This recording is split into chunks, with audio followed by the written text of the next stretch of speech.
MLA অফিসে ভাঙচুরের ঘটনা। অ্যাকচুয়ালি ভাঙচুরটা কীভাবে হয়েছে, কারা করেছে সেটা এখনও পরিষ্কার নয়, কারণ আজ পর্যন্ত আমরা সেই ফুটেজ দেখতে পাইনি। যাই হোক, যখন অন্য জায়গায় তৃণমূলের দুর্নীতিগ্রস্ত নেতারা পচা ডিম মেখে জেলে যাচ্ছে, সেই সময় আমাদের এখানকার মেমারির তৃণমূলের দুর্নীতিগ্রস্ত নেতারা পারফিউম মেখে ঘুরে বেড়াচ্ছে। সে বিষয়ে কোনো উদ্যোগ নেই। কিন্তু আমাদের বিজেপি যারা প্রাণ করে লড়াই করেছে বিজেপিকে জেতাবার জন্যে, তাদেরকে বিনা এক প্রকার মিথ্যা মামলায় বলা যেতে পারে, কারণ আজ পর্যন্ত ফুটেজ আমরা দেখতে পাইনি। মিথ্যা মামলা তাদেরকে অ্যারেস্ট করানো হয়েছে। প্রাইভেট নাইট ক্যাপসুলের সাথে আপনারা ডক্টর রেকমেন্ডেড ডায়েট প্ল্যান কেন দেন? কারণ আমরা চাই মানুষ প্রাইভেট নাইট ক্যাপসুলের বেস্ট রেজাল্ট পাক। অ্যাডভান্স আয়ুর্বেদিক ফর্মুলেশন, যেটা প্রাচীন আয়ুর্বেদিক গ্রন্থে লেখা ভেষজগুলোর রিসার্চ থেকে ইন্সপায়ার্ড, যেখানে প্রতিটি অর্ডারের সাথে কাস্টমাইজ ডায়েট প্ল্যান এবং ফ্রি কনসালটেশন পেয়ে যাবেন। আপনিও যদি আপনার পার্টনারের সাথে একটি রোম্যান্টিক লাইফ উপভোগ করতে চান, তাহলে আজই বেছে নিন প্রাইভেট নাইট ক্যাপসুল। বিস্তারিত জানতে এবং অর্ডার করতে এখনই যোগাযোগ করুন স্ক্রিনে দেওয়া নাম্বারে। এবং সবথেকে বড় কথা, কোমরে দড়ি পুড়িয়ে মেমারি থানার পুলিশ যে অন্যায়ভাবে নিয়ে গেছে, তার আমি ধিক্কার জানাচ্ছি। এবং আজকে এই ছেলেগুলো 15 তারিখে ডেট ছিল জামিনের।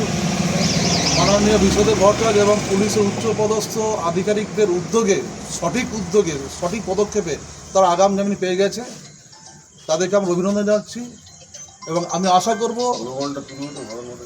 আশা করব মাননীয় বিধায়ক বিজেপিকে টার্গেট না করুন, টার্গেট করুন তৃণমূলকে। কারণ আমাদের লক্ষ্য হচ্ছে কংগ্রেস মুক্ত ভারত গঠন, বিজেপি মুক্ত মেমারি গঠন নয়। কারণ আমরা এর মধ্যে দেখেছি যে বিজেপির পতাকা ডাস্টবিনে যাচ্ছে, পৌরসভা গাড়িগুলো ডাস্টবিনে ফেলা হচ্ছে।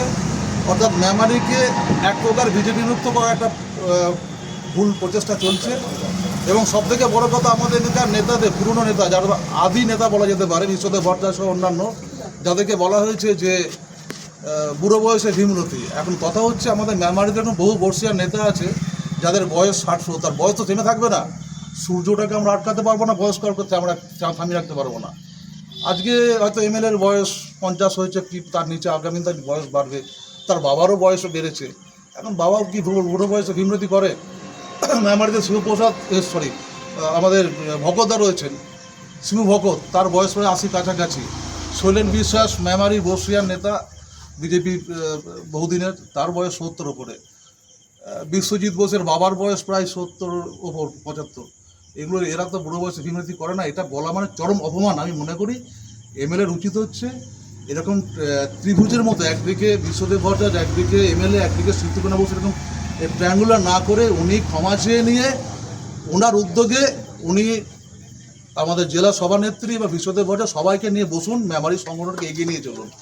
এই বলে আমি আমার বক্তব্য শেষ করছি এবং এদেরকে অভিনন্দন জানাচ্ছি যে এরা ভারতবর্ষের হিন্দুত্ব রক্ষা, বিজেপিকে রক্ষার জন্য প্রয়োজনে সরকার আসার পরও জেলে যেতে প্রস্তুত। এরকম একটা, এরা অত্যন্ত কঠোর পরিশ্রমী, সৎ, সাহসী ছেলে।